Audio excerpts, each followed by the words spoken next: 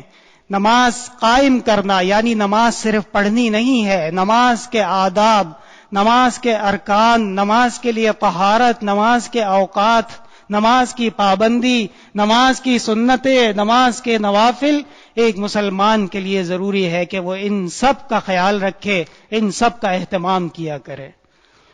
مؤذن جب اقامت کہتا ہے تو وہ قد قامت الصلاۃ، نماز قائم ہو چکی ہے۔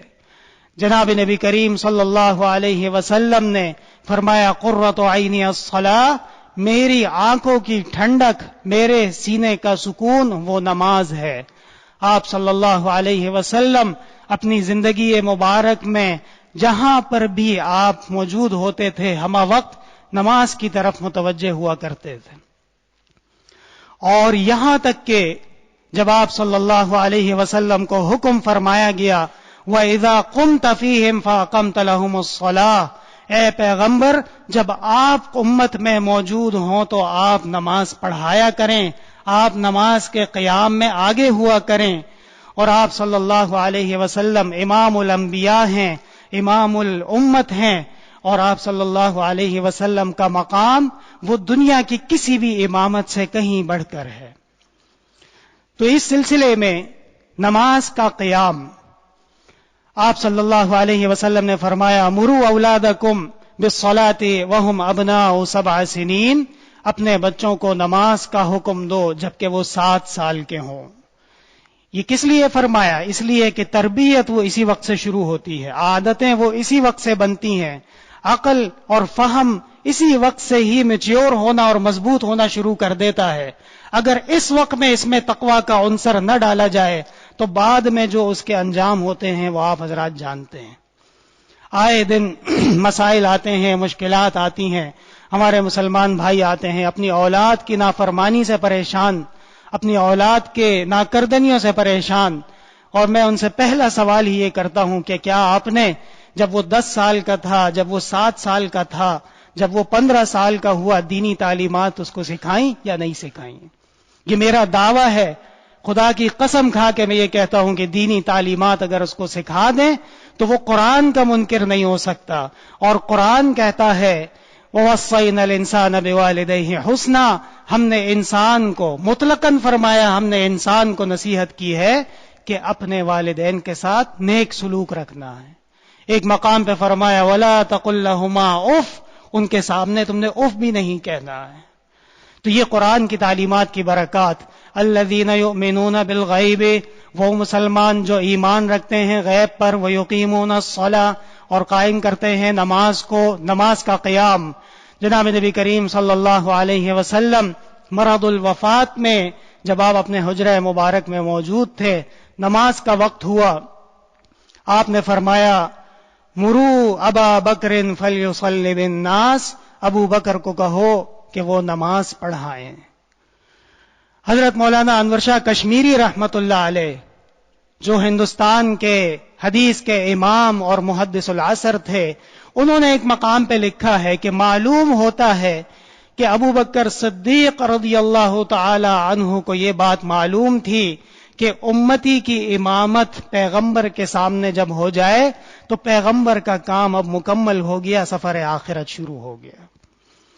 اور جب حضرت ابو بکر صدیق رضی اللہ تعالی عنہ کو یہ پیغام ملا کہ جناب نبی کریم صلی اللہ علیہ وسلم آپ کو یاد فرما رہے ہیں نماز قائم کرنے کے لیے، حضرت ابو بکر فرماتے ہیں اسی وقت سے ہی یہ خدشہ اور یہ ڈر شروع ہو گیا کہ شاید اب جناب نبی کریم صلی اللہ علیہ وسلم کی رحلت کا وقت آ گیا ہے۔ اور دوسری طرف پیغمبر کا عمل دیکھیے کہ جب زیادہ طبیعت خراب تھی، پانی استعمال فرماتے رہے تاکہ غنودگی ختم ہو اور طبیعت بحال ہو، اور جب بہتر محسوس فرمائی تو حضرت عباس اور علی رضی اللہ عنہما کو طلب فرمایا اور حضرت نے ان سے سہارا لے کے مسجد کی طرف تشریف لے گئے. حضرت ابو بکر صدیق رضی اللہ تعالی عنہ نے جناب نبی کریم صلی اللہ علیہ وسلم کو جب مسجد کی طرف تشریف لاتے ہوئے دیکھا تو پیچھے ہٹ گئے, چلتے گئے, حالانکہ آپ صلی اللہ علیہ وسلم نے منع فرمایا اور آپ حضرت پیچھے ہوئے, لیکن ابو بکر صدیق نے نہیں رکے, پیچھے چلے گئے. آپ صلی اللہ علیہ وسلم کے لیے ممبر اور محراب چھوڑ دیا.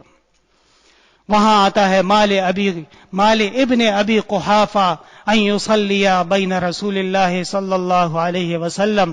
ابو بکر سے جب پوچھا کہ آپ نے امامت چھوڑ دی, پیچھے چلے گئے, فرمایا ابو قحافہ کے بیٹے کی کیا مجال کہ وہ پیغمبر اور اللہ کے رسول کے سامنے امامت کرے. یہ نماز کا قیام غور کیجئے گا, مرض الوفات ہے, تکلیف ہے, سید الکائنات ہیں, امام الانبیاء ہیں, قیامت تک آنے والی جن اور انس کی ہدایت کا سرچشمہ ہیں, لیکن تکلیف کے باوجود نماز میں وَإِذَا كُنْتَ فِيهِمْ فَأَقَمْتَ لَهُمُ الصَّلَاةَ پر عمل فرما رہے ہیں. اور جب طبیعت زیادہ خراب ہوئی اور باہر تشریف نہیں لا سکے تو حجرہ مبارک سے پردہ ہٹا کے صحابہ کرام کو دیکھا اور مسکرائے, تبسم فرمایا ہے. علماء کرام فرماتے ہیں کہ جناب نبی کریم صلی اللہ علیہ وسلم اسی وقت میں جو صحابہ کرام کو نماز پڑھتے ہوئے دیکھ رہے تھے, یہ آخرت میں گواہی دینے کے لیے کہ میں جب آ رہا تھا تو میری امت وہ نماز پڑھ رہی تھی. شاعر کہتا ہے نگاہیں جب قضا ہوں کب ادا ہوں, نمازیں جب قضا ہوں پھر ادا ہوں. یعنی آپ صلی اللہ علیہ وسلم کی زیارت, آپ کا مسکرانا, آپ کا چہرہ انور, صحابہ کرام اس طرف متوجہ ہوئے اور بعض صحابہ نماز سے ہٹ گئے. تو شاعر نے یہ بڑی عجیب عقیدت بیان کی ہے کہ نمازیں جب قضا ہوں پھر ادا ہوں, نگاہیں جب قضا ہوں کب ادا ہوں. الذین یؤمنون بالغیب, یہ وہ لوگ ہیں جو غیب پر ایمان رکھتے ہیں. غیب کیا ہے؟ غیب جنت ہے, غیب جہنم ہے, غیب پل صراط ہے, غیب اللہ تبارک و تعالی کی تمام وہ خبریں جو قرآن اور سنت نے ہمیں دی ہیں وہ سب غیب ہیں.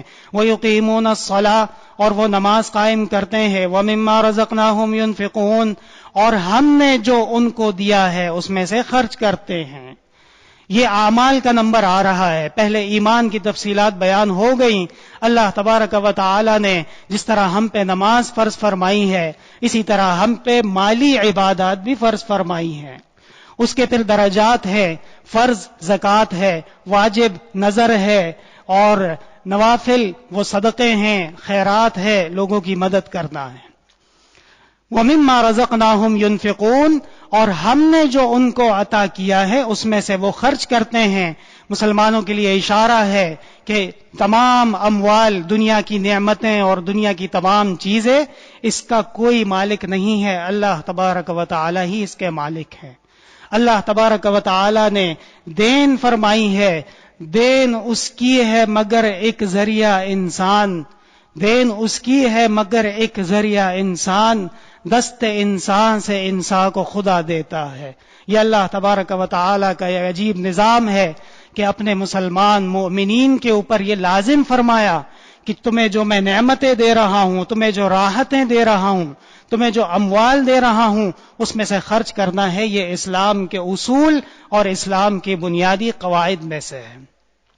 دین کے نام پہ خرچ کرنے سے ایمان میں ترقی ہوتی ہے, دین پر خرچ کرنے سے ایمان میں اضافہ ہوتا ہے, اعمال میں اضافہ ہوتا ہے. اور العیاذ باللہ اگر کوئی دین پہ خرچ نہ کرے تو پھر اس کے ایمان اور اعمال اس میں تنزلی شروع ہو جاتی ہے. اللہ تبارک و تعالی نے قرآن کریم میں 4 طرح مسلمان کو یہ بات سمجھانے کی کوشش فرمائی ہے کہ جو کچھ تمہارے پاس ہے اس میں سے دین پر خرچ کرنا ضروری ہے. سب سے پہلے فرمایا کہ میں نے عطا کیا ہے, وَمِمَّا رَزَقْنَاهُمْ يُنْفِقُونَ, میں نے جو تمہیں دیا ہے اس میں سے دین پہ خرچ کرنا ہے. آگے فرمایا کہ اگر یہ نہیں مانتے العیاذ باللہ, چلو اپنا سمجھ لو, مَنْ ذَا الَّذِي يُقْرِضُ اللَّهَ قَرْضًا حَسَنًا, اللہ کے دین پہ قرض کے طور پہ دے دو, آخرت میں لٹایا جائے گا اور کئی گنا لٹایا جائے گا. مَنْ جَاءَ بِالْحَسَنَةِ فَلَهُ عَشْرُ أَمْثَالِهَا, جو نیکی کرے اللہ تبارک و تعالی 10 گنا اجر اس کو عطا فرماتے ہیں 10 گنا اجر سے یہ ایک واقعہ بھی ہے، اختصار کے ساتھ سن لیجئے پھر انشاءاللہ بات ختم کرتے ہیں، کہ بادشاہ نے مختلف لوگوں سے اور مختلف اپنی رعایا سے ملاقات طے کی، اور اس میں اعلان ہوا کہ ہر کوئی اجازت ہے کہ اپنی طرف سے بہترین تحفہ لائے، کوئی گفٹ لے کے آئے، اور جس کے گفٹ سے انعام سے بادشاہ سلامت متاثر ہوں گے اس کو انعام ملے گا۔ بڑے بڑے لوگ آئے، بڑے بڑے سیٹ آئے اور انہوں نے بادشاہ کو قسم قسم کے تحفے دیے، اور ایک غریب آدمی اس کے پاس کچھ بھی نہیں تھا، اس کے علاقے میں ایک پانی کا چشمہ صاف ستھرا شیرین میٹھا ٹھنڈا، اس نے نیا مٹکا خریدا اور اس میں اپنے علاقے کے چشمے کا پانی بھرا اور وہ اپنے ساتھ لے گیا بادشاہ سلامت کی خدمت میں۔ بادشاہ سلامت نے جب مٹکا دیکھا تو کہا یہ کیا لے کے آئے ہو؟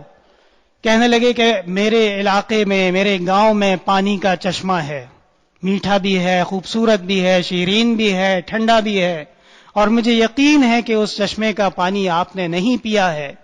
میں سمجھتا ہوں کہ اس سے بہتر ہدیہ جو میری استطاعت میں تھا وہ نہیں ہو سکتا تھا، یہی میری استطاعت تھی، میں لایا ہوں۔ بادشاہ سلامت بڑے متاثر ہوئے، پانی پیا اور اپنے وزیر کو کہا کہ یہ جس مٹکے میں پانی لے کے آئے ہیں اسی میں ان کو انعام اور اکرام، سونا چاندی جواہر یاقوت، پہلے زمانے کے بادشاہ ایسے ہوتے تھے، نر بادشاہ ہوتے تھے، یہ نہیں کہ بعد میں پتہ چلے کہ وہ سب کچھ چوری کر کے لے گئے اور مالخانے کا سامان بھی واپس کرنے کے لیے تیار نہیں ہے۔ بہرحال وہ غریب آدمی باہر نکلا اور مٹکے میں جتنی چیزیں تھیں، مٹکے میں جتنا سونا چاندی تھی، سارا کا سارا مسلمانوں میں بانٹ دیا۔ بادشاہ کو یہ رپورٹ پہنچی کہ آپ نے جس کو انعام دیا تھا وہ کوئی بیوقوف یا کوئی باولا پاگل معلوم ہوتا ہے، آپ کے تمام انعامات جو آپ نے دیے تھے وہ سارے کے سارے باہر جا کے وہ تقسیم کر کے آ گیا۔ بادشاہ سلامت نے دوبارہ طلب کیا، آؤ یہ کیا کیا تم نے؟ میں نے جو تمہیں دیا اس سے تو تمہاری نسلیں آگے بڑھ سکتی تھیں۔ کہنے لگے کہ نہیں بادشاہ سلامت، میں آپ کو ایک شعر سنانا چاہتا ہوں، بس وہ شعر سن لیجئے، امید ہے کہ آپ مجھے معاف کر دیں گے۔ وہ شعر کیا ہے؟ یجود علینا المخیرون بمالہم، یجود علینا المخیرون بمالہم ونحن بمال المخیرین نجود۔ جو مالدار لوگ ہیں، جو پیسے والے لوگ ہیں، وہ جود کرتے ہیں، سخا کرتے ہیں ہمارے اوپر۔ وہ علماء کے پاس آتے ہیں، وہ اہل دین کے پاس آتے ہیں، وہ نیک لوگوں کے پاس آتے ہیں اور سخاوت کا اظہار کرتے ہیں، لیکن ان لوگوں کا کیا طریقہ ہے؟ وَنَحْنُ بِمَالِ الْمُخَيِّرِينَ نَجُودُ، سارے مال کے اوپر بیٹھنا نہیں ہے، بلکہ ہم پھر وہ سخاوت کرتے ہیں ان مال کے آگے بڑھا کے۔ یہ اللہ تبارک و تعالی کا نظام ہے کہ مسلمان مومن کو یہ تعلیم دی گئی ہے کہ تمہیں جو کچھ عطا کیا گیا، تمہیں جو کچھ دیا گیا، خواہ وہ اپنے کاروبار سے ہو، خواہ وہ اپنی کسی کمال سے ہو، یا اللہ تعالیٰ نے کوئی فضل فرما دیا ہو، اس میں مسلمانوں کا حق ہے، اس میں علماء اور طلباء اور یتیم مساکین غریب عوام ان کا حق ہے۔ اللہ تبارک و تعالیٰ نے جنہیں ان مقامات پر ذمہ دار بنایا ہے اور ان کے لیے لازم ہے کہ وہ اس مال کو امانت کے ساتھ آگے پہنچائیں۔ اللہ تبارک و تعالی ہمیں بھی توفیق عطا فرمائے۔ ایک بہت بڑی ذمہ داری ہے، اور اتنی بڑی ذمہ داری ہے کہ کندھے اس ذمہ داری سے دکھ جاتے ہیں کہ مسلمانوں کے اموال اور امانتیں وہ بخیر و عافیت مستحقین تک پہنچا دی جائیں۔ وَمِمَّا رَزَقْنَاهُمْ يُنْفِقُونَ، اور ہم نے جو ان کو عطا کیا ہے وہ اس میں سے خرچ کرتے ہیں۔ وَالَّذِينَ يُؤْمِنُونَ بِمَا أُنزِلَ إِلَيْكَ وَمَا أُنزِلَ مِن قَبْلِكَ، ایمان کی تفصیلات شروع ہو گئیں۔ ایمان کیا ہے؟ وہ لوگ جو ایمان لاتے ہیں اے پیغمبر آپ پر، رسول اللہ صلی اللہ علیہ وسلم پر ایمان یعنی شریعت پر ایمان، رسول اللہ پر ایمان یعنی اسلام پر ایمان یعنی دین پر ایمان۔ آج کل ایسے گمراہ نکلے ہیں، الٹے سیدھے سوالات، جی فلاں چیز آپ قرآن و سنت سے ثابت کر سکتے ہیں، فلاں چیز آپ قرآن و سنت کے کسی دلیل سے ثابت کر سکتے ہیں۔ میں نے ان سے پوچھا کہ آپ مجھے یہ ثابت کر سکتے ہیں کہ ابو بکر کا نام ابو بکر تھا؟ قرآن میں یہ دکھا دیں مجھے۔ عمر کا نام عمر تھا قرآن میں دکھا دیں ورنہ پھر اسے انکار کرنا پڑے گا. عثمان اور علی ان کے نام قرآن میں دکھائیے ورنہ انکار کرنا پڑے گا. یہ پورا دین ہے جو رسول اللہ صلی اللہ علیہ وسلم لے کر آئے ہیں. تنگ نظر لوگ اس میں سے چیزوں کو نکالتے ہیں. دین قرآن ہے، دین حدیث ہے، دین صحابہ ہیں، دین تابعین ہے، دین ان کے شاگرد ہیں. وہ جس طرح دین کو ہم تک پہنچا کر گئے ہیں ہم نے اسی دین کو آگے بڑھانا ہے. الذین یؤمنون والذین یؤمنون بما انزل الیک، یہ وہ مسلمان ہیں جو ایمان رکھتے ہیں آپ پر نازل ہونے والی تعلیمات پر. وما انزل من قبلک، اور اس پر بھی جو آپ سے پہلے نازل ہوئے. من بعد کا نہیں فرمایا. رسول اللہ صلی اللہ علیہ وسلم کے بعد اگر کوئی نبی اور رسول آتا تو یہاں وہ من بعد کا فرما دیتے، نہیں فرمایا. دلیل ہے کہ آپ صلی اللہ علیہ وسلم خاتم النبیین ہیں. وبالآخرۃ ہم یوقنون، اور وہ آخرت پر ایمان رکھتے ہیں. داؤد علیہ السلام ان پر نازل ہونے والی کتاب زبور برحق ہے. حضرت موسیٰ علیہ السلام ان پر نازل ہونے والی کتاب تورات برحق ہے. حضرت عیسیٰ علیہ السلام ان پر نازل ہونے والی کتاب انجیل برحق ہے. اور اسی سلسلے میں انبیاء میں جناب نبی کریم صلی اللہ علیہ وسلم پر جو لایا گیا اس پر بھی مکمل ایمان رکھنا ہوگا. وبالآخرۃ ہم یؤمنون، اور وہ آخرت پر یقین رکھتے ہیں. تین چیزوں کا نام آخرت ہے: قبر کے احوال، حشر نشر، جنت اور جہنم. اگر ان تین چیزوں میں سے کسی ایک پر بھی یقین نہ ہو، قبر میں جسد کے ساتھ روح آئے گی، اس پہ یقین ہونا لازم ہے. الفقہ الاکبر امام اعظم رحمہ اللہ کی طرف جو تصنیف منسوب ہے صفحہ نمبر 187 پہ ہے، وعود الروح الی الجسد حق، اور روح کا قبر میں جسم میں دوبارہ آ جانا یہ سچ ہے، حق ہے. بعض لوگ جو دعوے کرتے ہیں ادھر ادھر کے، بخاری شریف میں حدیث بھی موجود ہے، اس کے علاوہ اور دیگر تفاصیل موجود ہیں، انشاءاللہ تعالی موقع پہ بیان ہوں گی. دوسری بات یہ کہ حشر نشر، میزان کا قائم ہونا. وَنَضَعُ الْمَوَازِينَ الْقِسْطَ لِيَوْمِ الْقِيَامَةِ، ہم قائم کریں گے ترازو قیامت کے دن، انصاف کا ترازو، اور اس کے ساتھ نامہ اعمال کا تلنا اور حساب کتاب ہونا. وبالآخرۃ ہم یوقنون، اور آخرت میں نیک اعمال والوں کو جنت ملنا اور برے اعمال والوں کو بطور سزا کے جہنم میں ڈالا جانا. وبالآخرۃ ہم یوقنون، اور یہ مسلمان نیک لوگ، قرآن والے، قرآن جن کو اپنا کہتا ہے اور قرآن جن کی ہدایت کا سامان بنتا ہے، وہ آخرت پر مضبوط ایمان رکھتے ہیں. الحمدللہ رب العالمین. لا الہ الا اللہ وحدہ لا شریک لہ، لہ الملک ولہ الحمد وہو علی کل شیء قدیر. لا الہ الا اللہ الحلیم الکریم. سبحان اللہ رب العرش العظیم والحمد للہ رب العالمین. نسألك موجبات رحمتك وعزائم مغفرتك والغنيمة من كل بر والسلامة من كل إثم. اللهم لا تدع لنا ذنبا إلا غفرته ولا هما إلا فرجته ولا حاجة إلا قضيتها يا أرحم الراحمين ويا أكرم الأكرمين. اللهم أعنا على ذكرك وشكرك وحسن عبادتك. اللهم حلل مشكلاتنا واقض حاجاتنا وادفع عنا بلياتنا واشف مرضانا واسمع دعواتنا إنك سميع الدعاء. اللهم اهدنا بفضلك فيمن هديت وعافنا فيمن عافيت وبارك لنا فيما أعطيت وقنا شر ما قضيت فإنك تقضي ولا يقضى عليك فإنه لا يذل من واليت ولا يعز من عاديت تباركت ربنا وتعاليت. اللهم إنا نسألك كل خير سألك نبيك محمد صلى الله عليه وسلم ونعوذ بك من كل شر استعاذ منه نبيك محمد صلى الله عليه وسلم. اللهم لا تسلط علينا من لا يرحمنا ومن لا يخاف منك. اللهم اغفر ذنوبنا واستر عيوبنا ويسر أمورنا. اللهم إنا نسألك العفو والعافية في الدنيا والآخرة. فالله خير حافظا وهو أرحم الراحمين. ما شاء الله لا قوة إلا بالله. سبحان ربك رب العزة عما يصفون وسلام على المرسلين.